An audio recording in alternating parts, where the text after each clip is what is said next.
నమస్తే, welcome to 6 TV. నేను సువర్ణ. బులెటిన్లో డీటెయిల్స్ చూస్తే బీజేపీని ఉద్దేశించి టీపీసీసీ ప్రధాన కార్యదర్శి అద్దంకి దయాకర్ సంచలన ఆరోపణలు చేశారు. భారతదేశానికి శత్రువులుగా ఉన్న ఇతర దేశాలతో కమలం పార్టీ ప్రేమగా ఉంటుందన్నారు.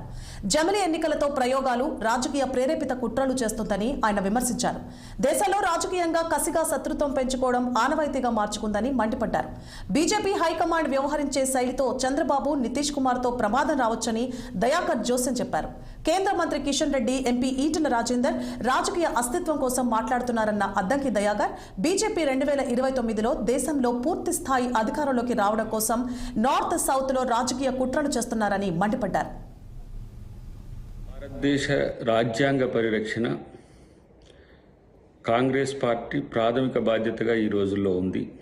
బీజేపీ సామ్రాజ్యవాద దృక్పథం, బీజేపీ రాజకీయ స్వార్థం ఈరోజు బీజేపీని పతనం వైపు నెడుతున్న పరిస్థితి. రాజ్యాంగ వ్యతిరేక శక్తిగా ఈరోజు బీజేపీ అవతరించడం అనేది చాలా ప్రమాదకరమైన అంశం.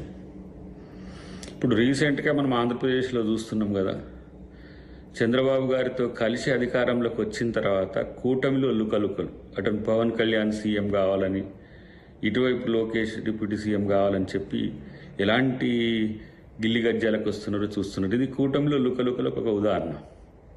సో చంద్రబాబుతో కయ్యం అనేది టోటల్గా బీజేపీ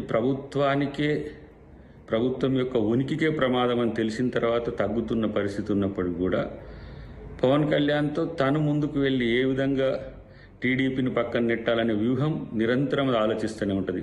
పంజాబ్లో అకాలీలతో ఆలోచించిన, మహారాష్ట్రలో షిండేతో ఆలోచించిన, ఇంకో రాష్ట్రంలో ఇంకొకరితో ఆలోచించిన, తన రాజకీయ మిత్రునితో కలిసి రాజకీయ లబ్ధి పొంది ఏ విధంగా అదే రాజకీయ పార్టీని అంతం చేయాలనేది బీజేపీ ఎత్తుగడ ఉంటుంది ఇప్పుడు కూడా. కాబట్టి వాళ్ళు జాగ్రత్తగానే ఉన్నారు. ఇప్పుడు బీజేపీకి ఆ ప్రమాదం కూడా యాదాద్రి ఆలయంలో శ్రీ